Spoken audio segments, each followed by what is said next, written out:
प्रश्न जो आहे पाण्याचा, जोपर्यंत आम्ही हे बीएमसी क्लिअर करत नाही तोपर्यंत आम्ही तर काही वोटिंगला आम्ही कुणाला हे देणार नाही। धारावीतील लोकांना धारावीत घर भेटणार हे साहेबांनी प्रत्येक प्रोग्राम प्रत्येक मीटिंग मध्ये सांगितलंय। सामान्य जनता सुद्धा ओळखते की कोण गद्दार आणि कोण ओरिजिनल।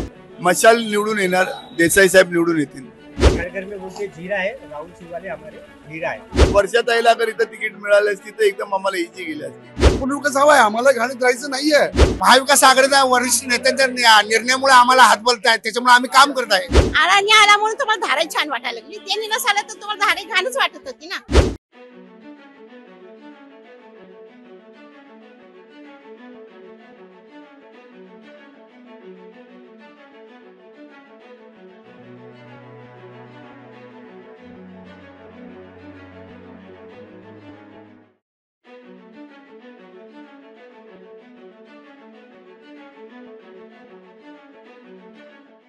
नमस्कार, मी चिन्मय जगताप, आपण बघत आहात सकाळ।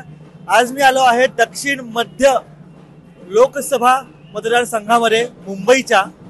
या ठिकाणी चुरशीची लढत असणार आहे।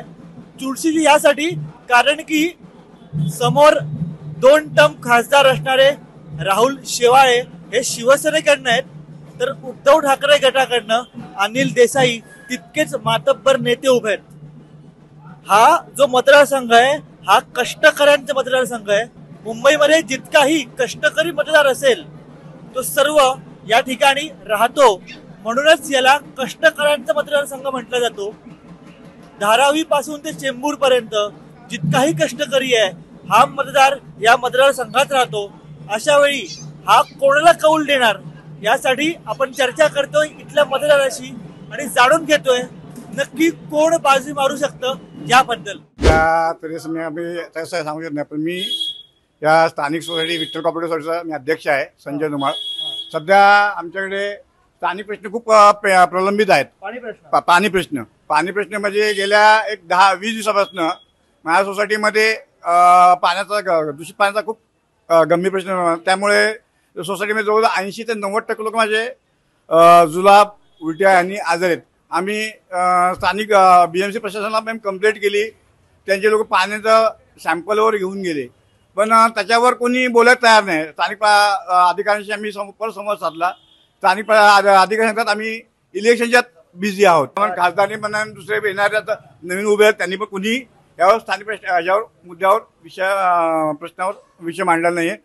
नागरिक म्हणून मी तर माझं तर पहिलं एक मत आहे, पहिलं तुम्ही स्थानिक समस्या दूर करा। प्रश्न जो आहे पाण्याचा, जोपर्यंत आम्ही हे बीएमसी क्लिअर करत नाही तोपर्यंत आम्ही तर काही वोटिंगला आम्ही कुणाला हे देणार नाही।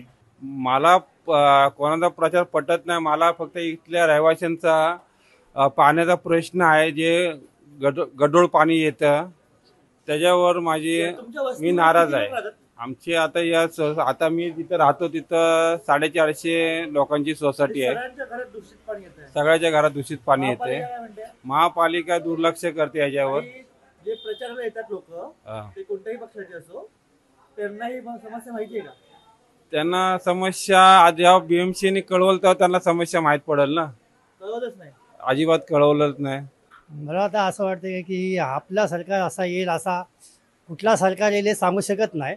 तरी पण काय माहिती, कुठलाही जरी सरकार आला खाली प्रचारामध्ये बोलतात की आम्ही तुमचं काम करू, आम्ही यांचं काम करू, आम्ही विकास करू, हे करू, पण कुठल्याही सरकार अजूनपर्यंत आलेलं आहे एवढ्या सरकारमध्ये विकास कोणी केलेले नाही। आता देसाईचं पण सांगू शकत नाही, राहुल शेवाळेचं पण सांगू शकत नाही। काय या दोघांच्या ह्याच्यामध्ये कोण पुढे जाईल कोण मागे येईल हे सांगू शकत नाही। पण कुठलाही सरकार आता जरी आले तर त्यांनी काय करायचं, महागाईवर विचार केला पाहिजे किंवा इथल्या रहिवाशांचा काय समस्या आहे त्याचा प्रश्न सोडवला पाहिजे। ही काय महाराष्ट्राची इलेक्शन नाहीये किंवा नगराचं झोपडपट्टीचं इलेक्शन नाही, महानगरपालिका नाही, हे देशाचं इलेक्शन आहे। आणि इथे भागीदारीमध्ये कोणाला तरी मिळणार आणि कोणाला तरी नाही मिळणार। कुठून 6 सीट आहेत, त्याच्यापैकी काही सेनेला जाणार आणि काही काँग्रेसला जाणारच, त्यामुळे नाराजी नाही, उलट एक नवीन अनुभव आम्ही अनुभवतो। मी धारावीकर आहे, माझा जन्म धारावीत झालाय, माझं घर धारावीत। जर डीआरपी अंतर्गत अदानी माझं घर लुटणार असेल, त्याच्यावरती बुलडोजर फिरवणार असेल आणि माझा नेता ज्याला मी निवडून दिले तो माझ्याबद्दल बोलणार नसेल तर मी त्याला का मत द्यायचं? हिंदुत्व तर उद्धव बरोबर आहे, हे पळून गेलेल्या बरोबर कुठे हिंदुत्व आहे? असं मी जरी शिवसेनेत नसलो तरी मला एवढं ज्ञात आहे ना की ओरिजिनल शिवसेना कोणाची आणि पळून गेलेले कोण, गद्दार कोण, तर त्याला तेवढं ज्ञात मला आहे. आणि ते जनतेला पण आहे. सामान्य जनता सुद्धा ओळखते की कोण गद्दार आणि कोण ओरिजिनल. नाही, आम्हाला असं काय वाटत नाही. उलट नागरिकांचं हे आम्हाला प्रत्युत्तर असं चांगलं येत आहे की खासदार साहेबांनी चांगलं काम केलं आहे. धारावीविषयी जे विषय मांडलाय त्याबद्दल लोक धारावीमध्ये साहेबांबद्दल खुश आहेत. आणि राहुल शेवाळेंनी धारावीतले म्हणजे आजच्या घडीला आतापर्यंत सर्व म्हणजे मंडळी घरोघरी येऊन घेऊन गेलेत. आणि राहुल शेवाळेबद्दल लोकांचं मत चांगलं आहे. तुम्हाला मी सांगू इच्छितो की धारावीतील जनता विकासाच्या बाजूनी आहे. धारावीच्या जनतेला विकास पाहिजे. हा, तेच ते जे गैरसंभ्रम जे पसरवत आहेत ना लोक की धारावीच्या लोकांना बाहेर काढलं जाईल, त्यांना इकडे फेकलं जाईल, ते लोकांना जे क्लॅरिटी पाहिजे ते साहेब क्लॅरिटी देत आहेत. आणि येणाऱ्या लवकर जाईल की नाही जाणार? नाही, धारावीतील लोकांना धारावीतच घर भेटणार हे साहेबांनी प्रत्येक प्रोग्राम प्रत्येक मीटिंग मध्ये सांगितलंय. आणि ते पण येणाऱ्या 2-3 दिवसामध्ये मुख्यमंत्री आणि उपमुख्यमंत्री येऊन इकडे निर्णय देतीलच की धारावीतील जनता धारावीतच राहणार. आणि शेवाळे साहेबांनी हे सांगितलेलं आहे की ते धारावीतील लोकांना धारावी शिवाय कुठे जाऊ देणार नाही. धारावीच्या लोकांबरोबर साहेब आहेत. मशाल निवडून येणार, देसाई साहेब निवडून येतील. इथे एकनाथ गायकवाड खासदार होते. गेल्या 2 टर्म मध्ये गायकवाड साहेब पराभूत झाले आणि इथे राहुल शेवाळे निवडून आले. म्हणून सेनेची सीट असल्यामुळे ही नाराजगी आमची काय अशी नाही. पक्षांनी वरून जे आदेश दिलेत आम्हाला की सेनेचा कॅन्डिडेट निवडून आणायचा, उद्धव बाळासाहेब ठाकरेचा कॅन्डिडेट निवडून आणायचा, आम्ही ते काम करतो. वर्षाताईला जर इथं तिकीट मिळाली असती तर एकदम आम्हाला इझी गेली असती. पण तरी पण देसाई साहेब आलेले चांगले व्यक्ती आहे आणि यांना लोक धारावीतले आम्ही कमसे कम तरी 70 ते 80 हजारचा लीड देऊ धारावीतून. महाआघाड़ी ने मतलब महाआघाड़ी इंडिया आघाड़ी का जो उम्मीदवार है जो हमारे पास दिया हुआ है वो एक सुशिक्षित अच्छा पढ़ा लिखा आदमी है और वो विचारवंत व्यक्ति है. और उसके जैसा शिवसेना में सुधीर जोशी जैसे लोग थे वैसा एक अच्छा उम्मीदवार अभी आप दिया कांग्रेस वाले हो ना, ताई को नहीं मिला. देखो ताई का इधर जो वोटर्स है, जो वोटर्स मतदाता है, कोकनी वोटर्स है, बहुत सारे अलग अलग समुदाय के वोटर्स है. इधर मिनी इंडिया है, दक्षिण मध्य मुंबई बोलेगा तो एक मिनी इंडिया है. तो पार्टी ने जो नक्की किया, पहले शिवसेना की सीट थी तो शिवसेना की सीट है तो वही हकदार है ना. जब अलायंस हुआ है तो अलायंस में उनको ही मिलेगा ना. और ताई का जो प्रिया दत्त का था, इधर बीजेपी का था, तो उधर ताई को दिया ना. मतदारसंघाचा माहोल आमचा अनिल देसाई साहेबांचा उत्तम आहे. प्रचार आमचा जोरात चालू आहे आणि आम्हाला असं खात्री आहे की आमचे उमेदवार अनिल देसाई साहेब यावेळेस निवडून येतील. सरळ प्रश्न विचारतो. पहिला प्रश्न म्हणजे 14 आणि 19 ला तुम्ही प्रचार कोणाचा गेला? राहुल शेवाळेचा. आता प्रॉब्लेम काय? प्रॉब्लेम गद्दारी केली म्हणून आम्ही त्यांचा कशा प्रचार करणार? गद्दाऱ्याचा प्रचार करत नाही आम्ही. आता यापुढे आम्ही आमचा उमेदवार दिला अनिल देसाई साहेब, शिवसेना उद्धव बाळासाहेब ठाकरे यांच्या वतीनं. त्यांच्याकडे आम्ही अपेक्षा करतो आणि त्यांना निवडून देणार आहोत. हा पुनर्विकास आम्हाला हवाय ना, नको कोण म्हणते आम्हाला पुनर्विकास हवा आहे. परंतु आज जर आम्ही 100 वर्षापासून आमचे बापदादा इथे राहत आहेत त्यांना आम्हाला पुनर्विकास हवा आहे. आम्हाला घाणीत राहायचं नाहीये. परंतु ज्या सुखसोयी बांद्रा परेल या चांगल्या ठिकाणी तशा सुविधा देऊन आमचा धारावीकरांचा विकास धारावीतच करायला पाहिजे.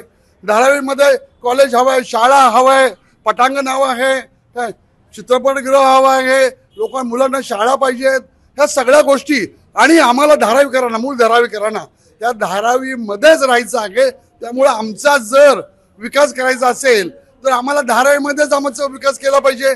आम्हाला सोयी सुविधा दिल्या पाहिजेत. स्लम मध्ये प्री प्लॅनिंग नसतं म्हणून आम्हाला विकास हवा आहे. प्लॅनिंग झालेला विकास पाहिजे. पण या विकासामध्ये जो मूळ धारावीकर आहे तो इथून विस्थापित होता कामा नये. आम्ही असं ऐकतोय की धारावीकरांना कुठे तर डम्पिंग ग्राउंड म्हणा मुलुंडच्या खचरपट्टी टाकणार आहेत असं ऐकतोय. आणि ती मुलुंडची लोक देखील म्हणतात धारावीकर नको आहेत. म्हणजे आम्ही त्यांना नको आहे. आणि आम्हाला जायचंच नाही आहे. आम्हाला फक्त धारावी आणि धारावीमध्ये राहायचं आहे. तो विकास आमचा फक्त धारावीमध्ये झाला पाहिजे. आम्हाला 450 किमान घर मिळालं पाहिजे. आम्हाला जे आमचे छोटे छोटे उद्योग आहेत हातावरची पोट घालतो आम्ही. पापडांचा व्यवसाय आहे, चमड्याचा व्यवसाय आहे, चपलांचा व्यवसाय, गारमेंटचा व्यवसाय, सगळे व्यवसाय आम्हाला धारावीतच मिळाले पाहिजे. त्याच्यासाठी सुविधा त्यांनी उपलब्ध केल्या पाहिजे. शासनानं डेडलाईन फिक्स केलेली आहे 2000ची कट ऑफ डेट. मग 2000 पर्यंतच्या लोकांना द्या ना. जे 2000 पर्यंत तुम्ही म्हटलं आहेत, मागे 2011 पर्यंतच्या लोकांना दिलं होतं, तर तुम्ही ज्या डेट दिलेल्या आहे 2011 पर्यंतच्या त्या लोकांना तुम्ही द्या, बाकीच्या लोकांना तुम्ही विस्थापित करा. पण 2011 पर्यंत तुम्ही जर ग्राह्यता दिलेली आहे सरकारनं, तर त्या लोकांना धारावी द्यायला काय हरकत आहे.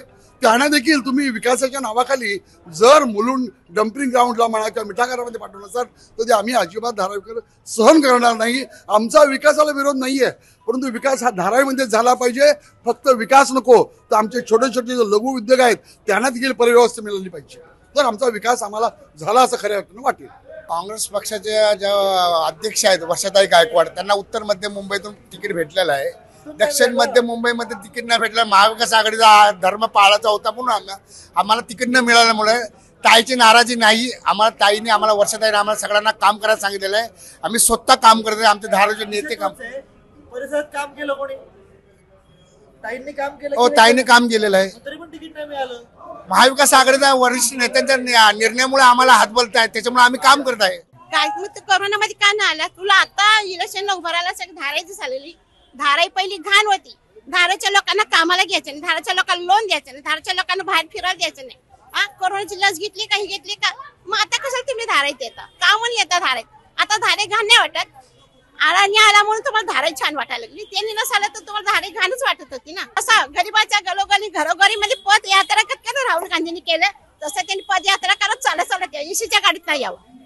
एसीच्या गाडीमध्ये आमची ताई येते का? एसीच्या गाडीमध्ये दादा बॉडीगार्ड घेऊन येते का? नाही येत. त्यांनी एकटी येते ना, तसं त्यांनी पण एकटी यावं. आणि देशात चांगले आहेत आणि ते निवडूनच यायला पाहिजे आणि आमच्या धाराची सुधारणा झाली पाहिजे. आम्ही दुसऱ्याकडे आशा नाही करू शकत.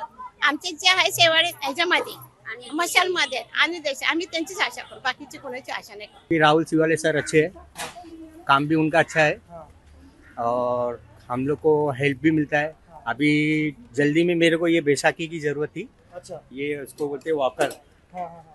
ये मेरा टूट चुका था. मैं राहुल सिवाले सर के पास में गया. मैं बोला सर ऐसी ऐसी बात है, तो सर ने मुझे मंगा के ऑन द स्पॉट मेरे को दिए. हाँ, इसलिए आप आज प्रचार कर रहे हो? हाँ, क्योंकि हमारा हेल्प करते हैं हमको. लेकिन बात ऐसी है कि देश में महंगाई बढ़ी है कि नहीं बढ़ी है? महंगाई तो सर बढ़ती रहेगी, घटते भी रहेगी. अच्छा. और खाना तो है ही है सर, खाना में. अच्छा, इसके लिए आपको लगता है कि राहुल सिवाले आने चाहिए? आना चाहिए क्या? जिताना ही है उनको सर. अच्छा. राहुल सिवाले को सर जिताना ही है. बहुत अच्छे सर है वो, लोगों का हेल्प भी करते हैं बहुत. और कोई भी जाता है तो मतलब ऐसा नहीं कि वो खाली हाथ आता है. जो भी उनकी चीज रहती जरूरतमंद. लेकिन उन पे एक आरोप है गद्दारी का. देखो सर, कोई अच्छा अगर इंसान काम करता है ना तो लोग उनको गलत ही बोलते हैं. अच्छा, थैंक यू. क्योंकि अच्छे इंसान है उनको गलत ही बोला जाता है अक्सर. मैं ये चीज देखा हूँ. और इतना मैं जानता हूँ सर कि घर घर में बोलते जीरा है, राहुल सिवाले हमारे हीरा है. 100% शेवाळे साहेब जिथून येणार आहेत. का बरं? कारण की लोकांच्या समस्या आहेत त्या पूर्ण आपण केलेल्या आहेत. काही समस्या आहेत त्या पण आपण पूर्ण करणार आहेत. कोणत्या समस्या पूर्ण केल्या? काही लोकांच्या पाण्याच्या समस्या होत्या थोड्याफार, काही लोकांना डॉक्टरांच्या काही समस्या होत्या त्या पण पूर्ण केलेल्या आहेत आपण. अच्छा, मात्र गद्दारी केल्याचा आरोप आहे त्यांच्यावर ठाकरे गटाकडनं. हे बोलणारे बोलतायत पण गद्दारी कोणी काही केली नाही. जे बाळासाहेबांनी धनुष्यबाणाचा हात बांध घेतलेला तोच आम्ही घेतलेला आहे. चर्चा अशी होती की शेवाळचं तिकीट कापलं जाऊ शकतं. नाही आपला का बरं? पण म्हणजे बोलणारे बोलतील काही करतील पण लोकांवर रोष होता असं ऐकलं आम्ही त्यांच्या विरोधात. कापलं सर्वे आला होता, रोष होता. कापलं असता तर तिकीट त्यांची कन्फर्म नव्हती झाली असती. अच्छा, रोष नाहीये नागरिकांमध्ये? रोज नाहीये ना, काही जणांकडे असेल पण साहेबांनी जे काम केलेलं आहे ते सगळ्यांना आवडत आहे. किती मतांनी निवडून येतील साहेब? 100% 60-70 हजार मतांनी 60-70 मतांनी लीड जिथून येतील. प्रचार काय म्हणतो आपला? प्रचार एकदम 100% चालू आहे. तुम्ही काम काय करता? आणि हा? तुम्ही काम काय करता? मी स्वतः माझं काम पर्सनल, मी रिक्षा चालवतो. रिक्षा चालवता प्रचार करताना टेन्शन नाही का? जमतं? हो, माझ्या रिक्षाला पूर्ण स्टिकर आहे. मी बिंदास कुठलाही गल्लीत आणि कुठल्याही एरियात जातो, मला कोणीही तकलीफ देत नाही आणि मी बिंदास प्रचार करत होतो साहेबांचा. पेट्रोल वाढलंय की नाही? पण पेट्रोल का दाम बढ़ा की नाही बढ़ा? पेट्रोलचे वाढलेत दाम, गॅसचे पण थोडेफार वाढलेत. जसं जनता चालते तसं सगळे चालतायत, त्याचा काय प्रॉब्लेम नाही कोणाला. विचारताय रिक्षाला का पेट्रोल वाढलंय तरी पण तुम्ही म्हणताय की शेवाळे येतील. महागाई हा फॅक्टर आहे की नाही? महागाई आहे तो पहिल्यापासून होता, ते काँग्रेस वगैरे याच्यापासून होता, आता पण आहे. सगळीकडे महागाई वाढत चालली आहे. काँग्रेस काळात जशी महागाई वाढली तीच महागाई इथे पण वाढली. वाढलेली आहे. त्या महागाई काय जसं आजचे दिन आलेत. सगळ्यांना आजचे दिन आलेत. मोदी साहेबांनी जे ऑनलाईन पद्धतीत कामं चालू केलेली आहेत हा. ते पहिल्या लोकांना माहिती नव्हतं. आता माणसांना पैसे माणूस खिशात ठेवत नाही, ऑनलाईन म्हणून सगळ्यांना पाठवू शकतात. एवढा प्रसंग आहे की ऑन द स्पॉट आपल्याला पैशाची गरज लागली तर आपण ऑनलाईन करू शकतो. महाराष्ट्रातील सर्व बातम्यांचे विश्वासार्ह व्यासपीठ, सकाळच्या सर्व सोशल मीडिया प्लॅटफॉर्मला लाईक, फॉलो आणि सबस्क्राईब करा. तसंच सर्व नोटिफिकेशनसाठी बेल आयकॉन प्रेस करायला विसरू नका.